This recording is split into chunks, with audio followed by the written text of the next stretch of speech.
예, 1월 20일 토요일 주간 정리 방송이 오픈합니다. 자, 이번 주는 좀 많이 좀 정신이 없었고 좀 많이 바빴던 것 같습니다. 사실 매매도 있었고요. 실제로 포트 조정을 좀 많이 했던 그런 한 주였어요.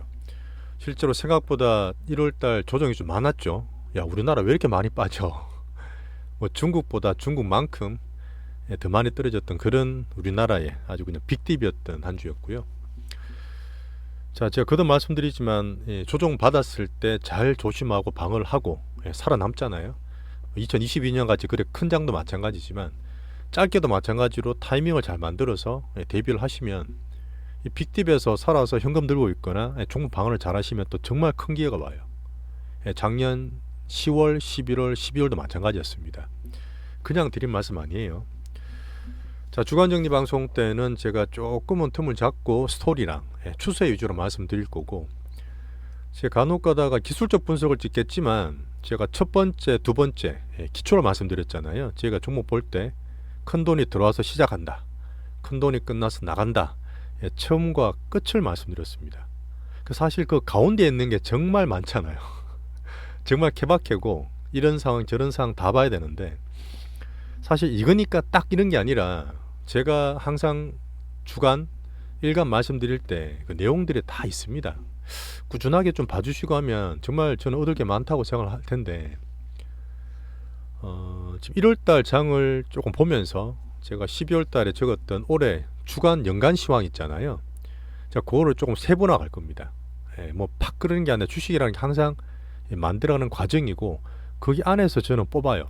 진짜 많이 보거든요. 세상 그 변화라는 게 얼마나 보고 듣고 할 게 많습니까? 근데 그 중에서 보기는 많이 보되 결국은 우리가 선택해서 우리 직접 돈을 넣고 빼고 해야 되잖아요. 그때 심플하게 해야 된다고요. 제가 뭐 이것저것 얘기 드리고 세상 변화다 스토리다 별의별 얘기를 다 드리더라도 결국은 그거를 분석하고 타이밍을 보고 종목 고르는 거는 종목 소팅, 기술적 분석, 거기서 계속 만들어가는 과정이라 보시면 됩니다. 나름 저는 사실 좀 재밌게 작업을 하는데 그게 좀 전달 될지 모르겠네요. 자, 어쨌든 우리나라가 이런 이유든 저런 이유든 많이 빠졌었습니다. 하지만 기준으로 봤던 미국은 덜 빠졌죠. 주식이라는 게 항상 마인드 컨트롤이 필요한데, 야, 미국은 저렇게 FM이고 좋고 갖고 있으면 올라가는데 우리 한국은 왜 이렇게 빠져? 이렇게 할 게 아니에요. 어차피 우리나라가 대한민국 국민이고 국장은 떠날 수가 없고 기본입니다. 미국 가서 중량도 하셔도 돼요. 많은 분은 그렇게 하셔도 되는데, 저는 우리나라 장시에서 진짜 나름의 이 변동성과 수급장을 그 사이에 정말 돈을 만들어가는 그런 방법을 말씀드리기 때문에 한번 들어보시면 종목도 되게 재밌을 겁니다. 자, 1월에 조정을 기회로 빠졌다가 바닥에 넣으면 출렁거리더라도 반등을 줍니다. 이제 빠져서 정말 20-30% 떨어지는 거 많잖아요. 그런 것도 사면 또 정말 또 좋은 기회 돼요. 물론 잘 받치는 것도 좋지만 괜찮은데 억울하게 빠진 것들이 있습니다. 그런 거 사면 되고요. 자, 그런 빅딥 이후에 짧게나마 저는 2월 달에 수급 대장주를 고르기 위해서 노력하고 있습니다. 실전 투자 젤리 채널입니다. 구독과 좋아요 좀 해주세요. 아직은 좀 채널이 조금 더 키워야 됩니다. 구독자 수보다는 보시는 분이 물론 딴 데보다는 많긴 한데 아직은 조금 더 적으신 것 같아서 부탁드릴게요. 자, 여전히 미국도 마찬가지. 자, 미국은 성장, 당연히 성장이죠. 앞으로 좋아질 성장 섹터에서 AI든 반도체든 자, 바이오든 어닝까지 봅니다. 그래서 FM이에요. 근데 우리나라는 자, 금리가 작년에 오를 때는 모르지만 올해는 좀 빠지는 흐름이 아직 빠지진 않았지만 그런 흐름에서 바이오도 보고 뭐 온디바이스나 이제 반도체 테마도 보시고 로봇도 보고 어닝이 살짝 안 나와도 뭐 어닝 시즌 조심해야 되겠지만 수급주로 약간 봅니다. 그래서 약간 미국이랑 다르긴 하죠. 그런 걸 기준은 미국으로 잡되 우리나라에서는 수급을 좀 더 본다. 자, 뭘 보냐? AI다. AI 소프트웨어, AI 하드웨어, 그다음 반도체, 바이오다, 로봇이다. 이런 걸 많이 보고 있잖아요. 자, 점점 좁혀가는 과정입니다. 자, 그리고 어닝 시즌이 나올 텐데 어닝을 챙기면서 섹터나 테마 종목에 적응을 하고 있습니다. 결국은 또 그래요. 올해 들어서 제가 구조조정 얘기 드리고 있지 않습니까? 섹터도 마찬가지, 섹터 내에서 회사도 마찬가지, 정말 좁혀야 돼요. 나라도 마찬가지. 그래서 갈로만 또 간다. 대형주는 여전히 차별화해서 제가 대형주 그렇게 많아도 하는 것만 해요. 자, 그래도 중소형주는 여전히 수급 모멘텀 그런 종목을 찾기 위해서 고르고 있습니다. 자, 미국 증시를 한번 간단하게 보여드릴게요. 자, 미국이 나스닥이 아직 전고점 돌파가 안 되고 있지만 1월 달에 살짝 빠졌죠. 애들도 살짝 조정 받는 듯 하다가 바로 반등을 줘버렸어요. 애플이 어쨌든 강한 애들이 강했던 그 애들이 빠졌다가 다시 반등을 주고 있고, 한번 이거 보여드리면 재밌겠다. 제가 이제 우리나라 종목은 되게 빨리빨리 매일매일 200종목을 소팅하거든요. 그 종목 내에서 항상 매매나 투자를 고릅니다. 근데 해외 종목도 물론 200개 정도를 항상 보긴 해요. 근데 그거를 넣고 빼고는 우리나라보다 적게 하고, TSMC가 사실은 총통선거가 끝났잖아요. 잘 끝났는데 그 끝나고 나서 MSCI 이머징 국가 우리나라가 대척점에 있는 대만인데 외국인이 빠지더라고. 빠졌어요. 대만이 항상 작년도 외국인들이 사랑하는 주식이고 그랬는데 대만은 살짝 빼는 거 봤을 때 약간 불안한가 이런 얘기도 있었거든요. 근데 일단 금요일날 엄청 또 들어왔습니다.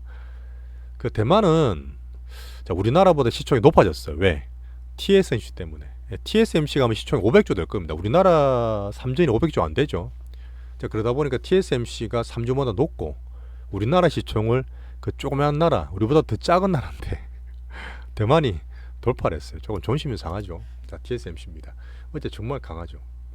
어쨌든 2021년 이때 말입니다. 주봉이라서 2021년 말에 하고 22년 다 빠졌다가 작년에 반등을 막 주기 시작했어. 주기 시작하고 하반기에 살짝 눌려 있었는데 1월 달에 총통선거 끝나고 완전히 돌파했죠. 완전히 돌파했어요. 이게 사실 조금만 더 가면 10%도 아니야. 10%도 안 되죠. 한 10% 올라가면 전고점이에요. 자, 우리나라 코스피 기준으로 하면 거의 한 3,000 와 있는 겁니다. 쉽게 말하면. 근데 아직 우리나라는 2,400, 500이잖아. 비교가 많이 되죠. 올해는 저는 사실 대만을 우리나라 반도체 대표국이고 비슷한 게 많다 보니까 대만을 이기고 싶거든. 우리나라 지수라든지 하이닉스라든지 힘을 좀 내줘야 돼요. 어쨌든 미국 기준으로 지금 잠깐 봐야 되는데 대만이 왔는데, 자, 미국은 경기를 보고 그 다음에 소비가 가장 크고 소비의 기준인 어닝이 아니라 그 고용을 데이터 디펜스로 계속 봅니다. 자, 그거를 데이터 디펜던스 연준이라 계속 보고 있는데 뭐 여러 가지 보죠. 결론은 또 뭐다? 견조해요. 두 분기 연속으로 적자가 나야 되는데 택도 없어 그냥.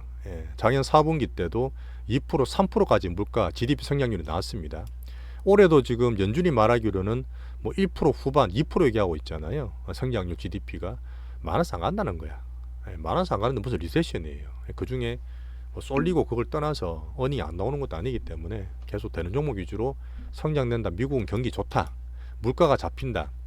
이번 주는 약간 매파가 아니라 비둘기파긴 했지만 연준 위원들 중에 라파엘 보스기라는 분이 있어요. 이분이 어떤 얘기를 하냐면 계속 지금 물가를 누르려고 그랬잖아. 시장에서 바라는 게 미국이 생각보다 금리를 빨리 내려줄 거야. 연준이 3월 달에 내릴 거야. 여전히 3월 달에 금리 인하 확률이 잠깐 보여드리면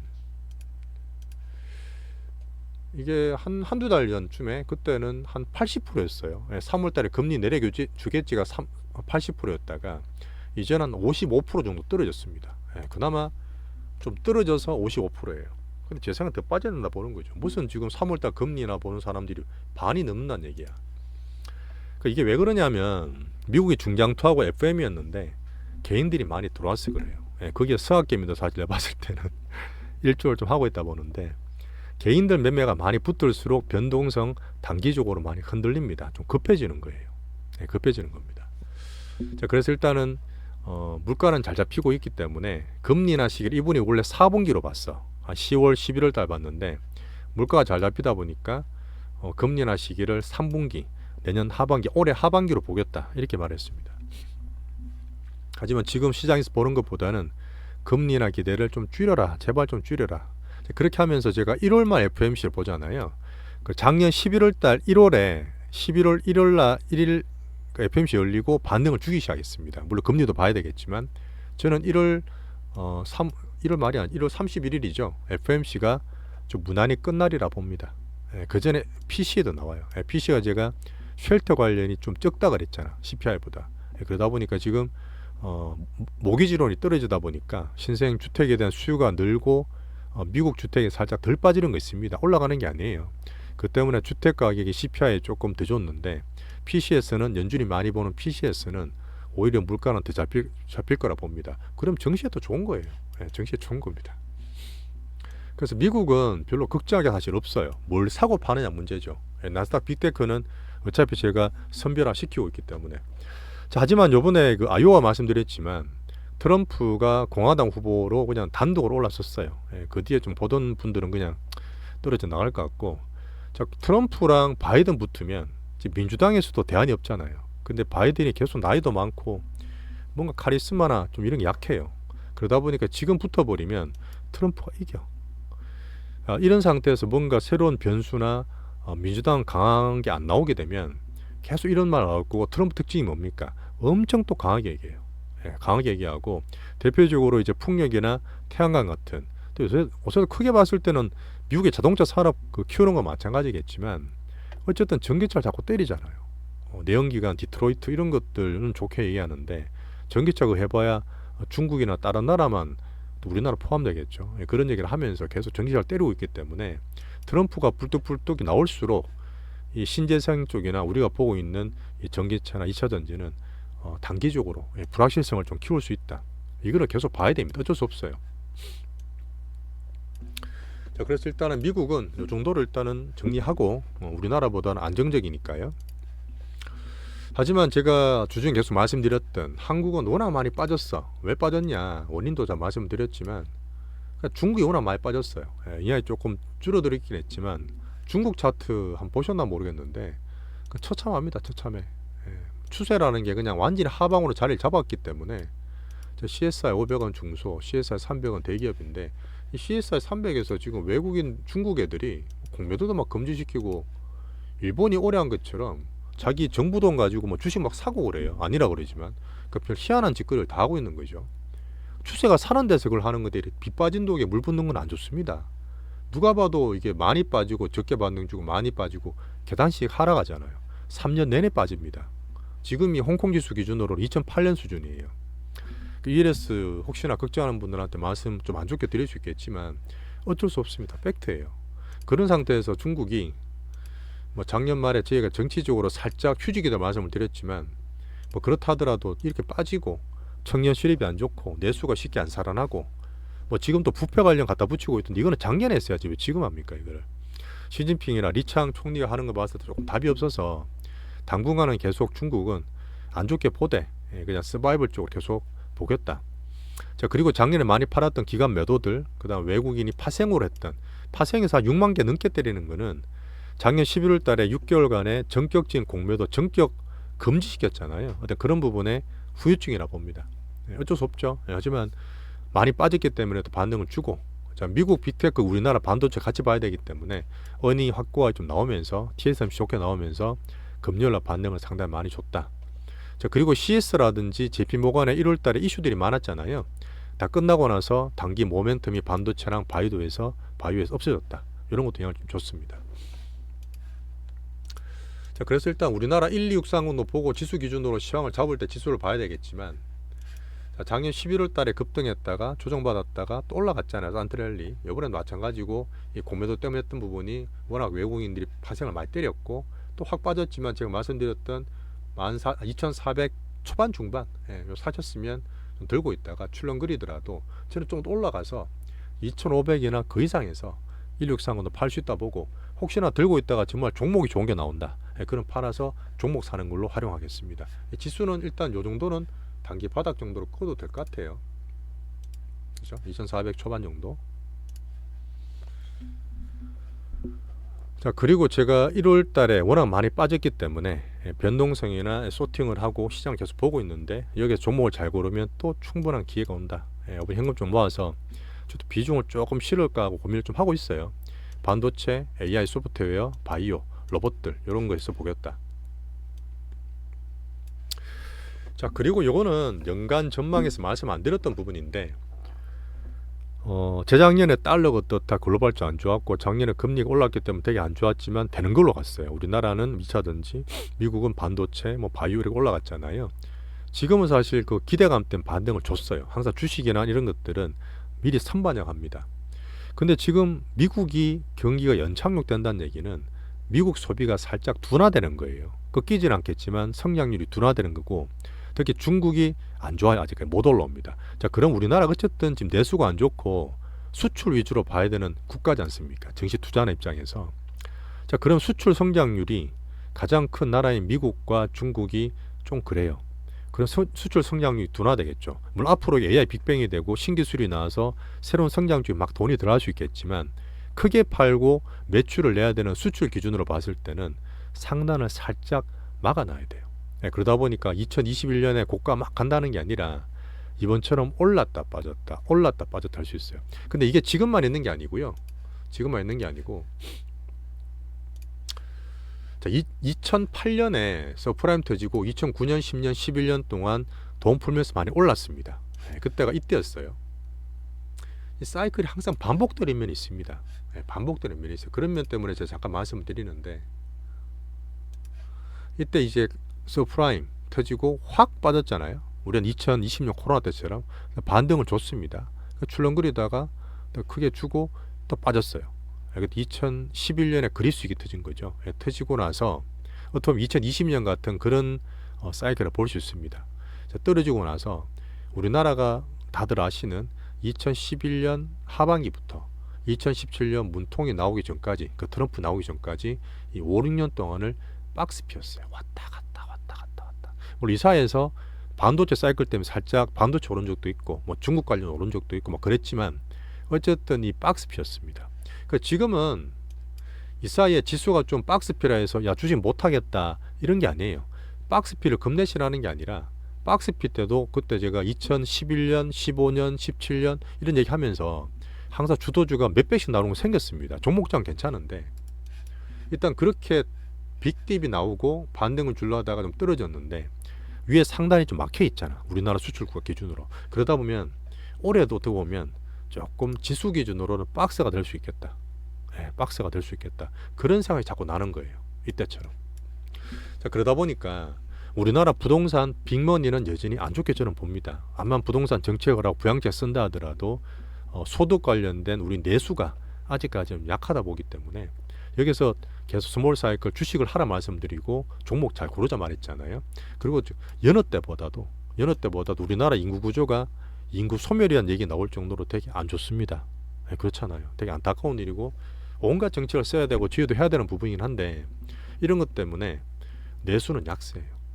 제가 뭐 어디 나가보면 사람이 없다는 얘기도 드리겠지만, 그런 상태에서 어쨌든 앉아서 투자할 수 있고 스몰 사이클 주식에서 우리는 사이클 이용을 잘 할 거다.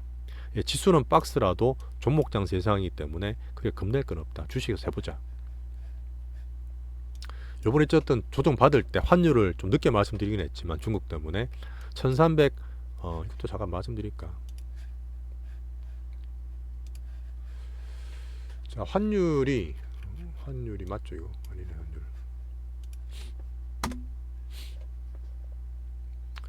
2022년 정말 그때 안 좋았을 때, 그때 9월 레고사에 터졌을 때가 1480원이었어요. 요번에 또 올라가니까 또 막 겁주는 분이 계시는데, 환율은 물론 약간 상방으로 하는 거 맞습니다. 예전하고 좀 다르게. 이때가 2022년 8월 달에 1480원 갔을 때였어요. 그때 갔었고 쭉 빠져서 작년 초 2000원 올라갔을 때 1200원까지 갔다가 1360원 작년 10월이었습니다. 금리 올랐을 때 그때 1380원이 좀 됐어요. 이번에 잘 산트랠리 갈 때 1280원까지 빠졌잖아요. 내가 봤을 땐 당분간 이 1300원대 중반에서 왔다 갔다 할 수 있다. 중국도 보고 물론 미국도 보고 우리나라 수출 봐야 되겠지만, 그런 흐름에서 환율은 좀 보고 있겠다. 자, 중국 여행이 작다 하지만 요번에 보시면 워낙 많이 빠지게 되면 중국도 죽으면 안 돼요. 이거 중국도 죽으면 미국도 안 좋습니다. 뭐 그렇게 저는 보지 않지만, 어쨌든 홍콩에 외자가 많이 들어갔고 한때는 이제 동남아의 금융 허브였습니다. 아주 오래된 얘기죠. 이제는 홍콩 시총이 다 쪼그라들어서 인도도 안 돼요. 중국 시총이 G2였는데 일본보다 작아요. 일본이 워낙 잘 올라왔기 때문에. 이런 흐름이 금융에서 숫자로 볼 수 있는 나라의 추세다. 자, 그리고 정부에서 발행했던 올해 상반기 때 많이 나왔다는 ETF 있죠. 자, 워런트 매물 때문에라도 이거는 냉정한 현실이기 때문에 쉽지 않습니다. 예, 손을 좀 많이 봐야 될 부분이 있고, 그 끌고 나면 차라리 수급 문제가 당분간 해결될 수 있기 때문에 이에 좀 만족해 저는 보고 있어요. 자, 그리고 금융 정시 부양책들이 제가 볼 때는 여전히 정신을 못 차렸습니다. 자, 아까 대만을 잠깐 보여드렸나요? 대만은 우리나라랑 비슷해서 뭐 반도체 정책도 있고 뭐 파운드리랑 비메모리 메모리 좀 다른 건 있지만 대만이 되게 재밌어요. 어쨌든 지금 총통선거 나오고 몇 년 동안 계속 대만을 우리나라보다 우선시했거든. 외국인들이 항상 이제 외국인 수급 보전 MSCI 같은 거, MSCI 이머징 지수 중에서도 우리나라가 원래 2위였어요. 중국 다음 2위였는데 대만 뒤로 밀리고 인도 뒤로 밀려서 대만이 우리나라보다 지금 2개국 앞에 있습니다. 어제 대만이 지금 TSMC 때문에 시총도 우리나라를 지금 추월한 그런 상황인데, 추세가 너무 좋죠. 그냥 봐도 좋잖아요. 올랐다 빠졌다 해도 꾸준하게 올라갑니다. 예, 꾸준하게 올라가죠. 예, 금요일로 또 올라갔고. 근데 그런 흐름대로 대만은 여전히 총통선거 이후에 뭐 지정학적 위기를 보시는 분이 계셔서 말씀드리는 거예요. 우리 투자하는 입장에서 이 차트 기준으로는 추세가 살려가고 있다. 올해 제 개인 목표는 우리나라가 이겨보고 싶다, 대만을. 이 정도. 자, 그리고 한번 간단하게 체크할 때 그 지정학적 리스크 있죠. 2022년 2월 달에 터졌던 우크라이나 러시아 전쟁, 작년 10월에 터졌던 이스라엘 가자지구 참혹. 이거 지금 어쨌든 미국이 뒤에서 자유민주주의 선언을 하고 있는데, 이 트럼프가 사실 그런 거 안 하잖아요. 옛날에 뭐 터지면 야, 왜 미국이 세계 경찰 노릇해야 돼, 우리 우리대로 할 거야 하면서 자기 나라만 막 하면서 욕을 되게 많이 먹었지 않습니까? 근데 그게 바이든 정부 들어와서 좀 했는데 돈을 너무 많이 풀었어. 예, 작년에 국채 막 얘기하고 막 따졌다시피 돈이 없어요. 여야 지금 예산 합의도 국채를 줄여야 되잖아. 예, 그러다 보니까 우크라이나에 그냥 대놓고 발 뺀다는 얘기했고요. 지원 없다는 얘기했고, 이스라엘에도 지금 바이든 하다 욕을 하도 먹어갖고, 어쨌든 이스라엘이랑 지금 뭐 하마스하고 나름대로 좀 휴전 비슷하게 조금 나아지는 것 같더라고요. 하지만 이제 후티 반군하고 지금 예멘 얘기 막 나오는데 이쪽을 살짝 보고 있지만, 어쨌든 우리가 보는 유가 기준으로, 글로벌 증시 보는 유가 기준으로는 70불 초반에서 뭐 74불 정도 왔다 갔다 하고 있으니까 아직 괜찮다. 자, 관찰하겠지만 아직은 뭐 좀 더 봐도 된다고 말씀드리겠고요. 자, 그리고 지금 장이 워낙 급락했기 때문에 수요일날 목요일날 급락했잖아요. 이게 묻혔어. 사실 꽤 큰 거거든요. 국내 정시를 부양하겠다. 제가 항상 이제 어떤 스토리를 말씀드리고 돈의 흐름을 따라가면 미국도 중국도 마찬가지로 부동산이 가장 커요. 부동산이 가장 큰데 그 민간 경제를 살리기 위해서 정부 정책이 나오는 거고, 그 다음에 수출이나 이렇게 하면서 내수나 수출 보면서 기업들이 있는 거고, 그 사이에 이제 우리 같은 가게들 내수가 있는 거 아닙니까? 근데 부동산을 일단 죽이면 안 되기 때문에 부동산에 약간 무리한 정책이 좀 쓰고 있는 부분이고, 그러니까 정시를 아까 말했던 스몰 사이클을 했잖아요. 항상 그럴 때 스몰 사이클 살리면서 정시가 돈 벌고 기업들이 숨통이 트고 수출 관련 기업들 임직원들 살면서 내수가 살살 살아나는, 저는 그런 사이클 솔직히 믿거든요. 실제 그렇게 왔고. 자, 그러다 보니까 윤통이 대놓고 과도한 주식 세제를 개혁하겠다. 이거를 사실 상속세까지 줄인다. 기업 거버넌스까지 건드린다. 상당히 과감한 얘기예요. 정말 과감한 얘기거든요. 제가 봤을 때는 이렇게까지 얘기한 적이 없어요. 2008년에 서프라임 터졌을 때 그 뭐죠? 그 MB가 우리나라 뭐 1100배 포인트 갈 때 3,000 보너겠다 한 적이 있습니다. 3,000 코스피 2008년에 그렇게 하다 서프라임 박살나가지고 800까지 떨어졌는데 물론 그런 안 좋은 얘기를 드리는 게 아니라 그 정도로 의지가 좀 큰 것 같아요. 예, 의지가 좀 크고, 어쨌든 이 그 우파 있는 분들은 친기업이 좀 많지 않습니까, 솔직히. 그 저는 정책만 봅니다. 기업 거버넌스와 그 상속세는 아무도 못 건드렸어요. 예, 상속세를 건든 적이 없어. 워낙 그 기업들 그 여론들이 안 좋기 때문에, 그죠? 우리 일반 사람들의. 이까지 얘기하면서 이 정부나 자본주의 어떤 체계를 말까지 하고 지금 금융으로 계급 갈등을 해결한다. 야, 이런 얘기를 우리나라에서 난 나올 줄 몰랐거든, 대통령 입에서. 사실 이거는 저는 제가 보는 약간 이상적인 미국 선진 금융 시스템이에요. 진짜 중량투하면서 회사가 좋아지면 우리나라는 기업이 이 노동자를 착탈한다, 이런 구조잖아요. 약간 그런 면이 있는데, 미국은 기업도 살면 거기 주주들 배당도 많이 받고 또 주식 투자를 장투를 많이 하다 보니까 가게가 같이 살아요. 또 기업은 또 그거를 장투를 하게 만들어서 한 50대 60대 돼서 은퇴하잖아요. 그럼 자기 나라 주식 투자한 수십 년 투자한 것들이 얼마나 돈이 많이 벌어져 있겠어. 그 정말 정부든 기업이든 가게든 다 윈윈할 수 있는 정책인데 우리나라로서는 사실 이거는 넘어야 할 사람이 너무 많죠. 그냥 진짜 미국의 이상적인 그런 흐름인데 그런 얘기까지 하면서 뭐 당장 되지는 않겠지만 뭐 작년 11월 6일도 공매도 전면 금지 뭐 이런 얘기 50억짜리 양도세 상향 과도한 주식세제 과감히 개혁 뭐 저는 다 되리라 믿지 않겠지만 의지만 받겠습니다. 자, 그리고 올해 4월까지 총선까지는 정시의 정책적으로 호재다. 요까지만 체크할게요. 사실 올해는 우리나라 정시에 왔다 갔다 한다 저는 보기 때문에 하반기에 저는 금투세는 무조건 없애는 게 맞다 봅니다. 금투세 되면 그냥 끝나는 거예요. 근데 하반기에 좀 더 많이 봐야 되겠지만 하여튼 뭐 지금 당장 걱정할 건 아니죠. 하여튼 국내 정시의 부양책이 정말 적극적이었다. 저는 사실 개인적으로 많이 쇼킹했습니다. 그래서 말씀드리는 거예요. 정책적 면에서는 나쁘지 않죠. 자, 그리고 일본을 잠깐 일본을 제가 안 좋게 봤는데 이거 자꾸 말씀드리는 이유가 뭐냐면 전 세계적으로 돈이 돌아간 걸 좀 보셔야 돼요. 어차피 우리나라는 EM입니다. MSCI 기준으로 중국이나 뭐 인도나 대만, 한국 들에 있는 이모진 형식이기 때문에 구역은 나눠져 있죠. 하지만 선진국 지수인 유럽과 미국과 일본이 있는데 일본 쪽으로 돈이 들어가는 거야. 2년 전부터 워렌 버핏 그 할아버지가 2년 일본 투자를 했습니다. 일본 상사 투자를 했는데 지금 대박이 났어요. 버크셔스의 주식도 안 빠지잖아. 애플이 안 좋아도. 근데 일단 일본 주식은 간단히 말씀드리면 어쨌든 다른 나라가 좋은 건 나쁘지 않습니다. 예, 다른 나라 어쨌든 좋아지는 건 괜찮은 거예요. 돈이 돈다는 얘기고.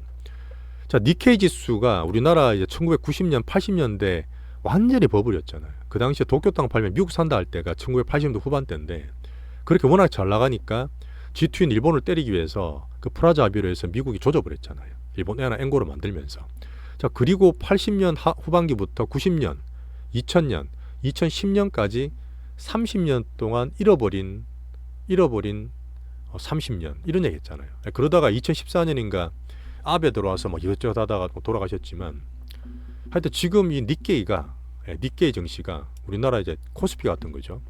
33년 만에 최고치예요. 이거 믿어지세요 이게? 33년치 그 30년 동안 헛짓하고 있다가 제가 볼 때는 2년 만에 다 올라온 거예요. 참 보여드려야 되겠다. 그러니까 정시가 뭐 그래 중요하냐 그런 게 아니라 저는 정시라는 투자자다 보니까 이 자본주의 우리가 있잖아. 자본주의 꽃이 주식이잖아요. 그럼 자본주의가 뭐냐면 정시가 뭐냐면 그 나라의 경제적인 기업들 그냥 경제 수준을 가장 중요하게 보는 선행 지표입니다. 경제의 가장 중요한 지표라고요. 일본은 어쨌든 내수가 약하다 하지만 기업 위주로 상장되어 있는 니케이가 지금 다 안 보이네. 이건 좀 짧은데 98년부터니까 한 26년 동안 있었거든요.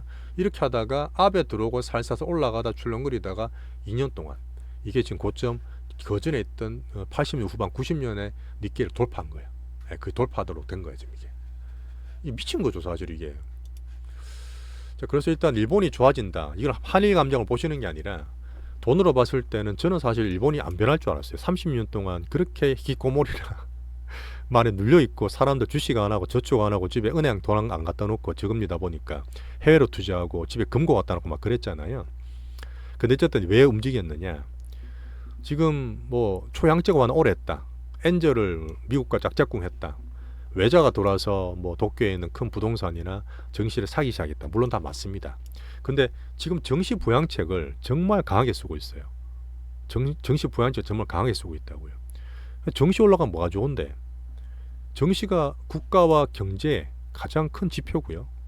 기업 경쟁력과 객관적인 가치 지표입니다.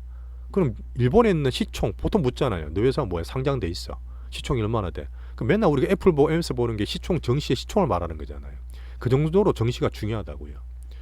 그렇게 이제 정부가 정책적으로 이 정시를 띄우기 위해서 PBR 1 이하는 그냥 페널티 그냥 두드려 패는 거야. 무조건 PBR 1 이상 만들어. 그렇게 하려면 기업들은 자사주로 적극 매입해야 됩니다.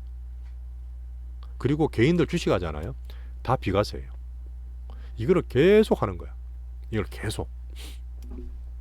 물론 해외 자산이 많고 이 용역 수지가 많기 때문에 일본이 경제 구조적으로 할 수 있는 부분이 있죠. 엔주도 사실 일본이기 때문에 할 수 있지 않습니까? 근데 이런 부분을 하기 때문에 이런 부분을 하기 위해서 경제에 어떤 30년 동안 묻혀있던 이 경제의 힘이랑 시그널을 주려는 거야. 앞으로는 뭐냐면요. 정시 올라가잖아. 그럼 기업들 좋아지는 거예요. 기업들 좋아지는데 그러면 얘들이 벌었으니까 주가 올라갔으니까 너네들이 회사 직원들한테 아직 얘들 30년 전이나 지금이나 평균 임금이 똑같습니다. 아니, 평균 임금이 30년 전하고 똑같다는 얘기예요. 그 얘들이 이제 임금을 올려주면 임금 받는 그 내수들, 민생들, 이 국민들이 돈을 쓸 수 있잖아요. 지금 돈 안 씁니다, 그죠? 그래서 돈을 쓰기 위해서 앞으로는 기업 임금이 어떻게 올려줄지, 임금 받은 민생이 돈을 쓰게 될지 이게 사실 중요한 거죠. 현재까지는 그냥 마중물처럼 외자가 들어오고 정부 정책으로 해서 30년 만에 주가를 올려놨어. 이제부터는 이제 민생 경제가 되는지 보는 거예요. 이게 많이 바뀐다. 저는 뭐 2, 30년 동안 국민성이 쉽게 바뀔 것 같지는 않지만 어쨌든 이 수치로 보는 것들이 바뀌었기 때문에 조금 재밌게 보고 있어요. 자, 그리고 일단 일본이 나아지는 건 오히려 미국이 살짝 꺾이고 있잖아. 그럼 일본이 나쁘지 않습니다. 물론 일본 민생 경제가 살아나야 되는 부분이긴 하지만 그런 면에 살짝 일본은 봐주시면 좋겠어요. 자, 이번 주는 제가 좀 얘기가 좀 많았는데 또 세상 변화입니다. 세상 변화하는 스토리고 돈이 어디로 가는지, 얘가 왜 갔는지, 얘가 갔으면 남았는 가지고 또 어디로 갈지, 우리나라에 들어올 수 있을지 사실 그걸 계속 보는 거예요.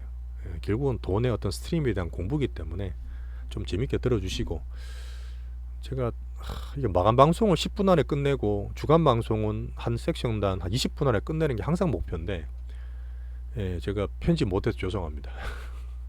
자, 그리고 이제 토요일 날 다 하는 게 아니라 토요일 날 한 개, 일요일 한 개 이렇게 제가 올리도록 할게요. 일요일에 심심할 수도 있으니까 찍고 나서 제가 두 개를 섹터와 테마와 종목 얘기는 일요일 날 올려드리도록 그렇게 하겠습니다. 오늘도 제 얘기 들어주신다 감사했고요. 어쨌든 우리나라 증시에서 빠졌기 때문에 현금이나 들고 있는 활용해서 2월 달에 어째 우리가 돈을 많이 버는 게 중요한 거니까 그런 수급 특징주 대박주 찾도록 노력하겠습니다. 주말 잘 쉬시고요. 또 일요일 뵙겠습니다.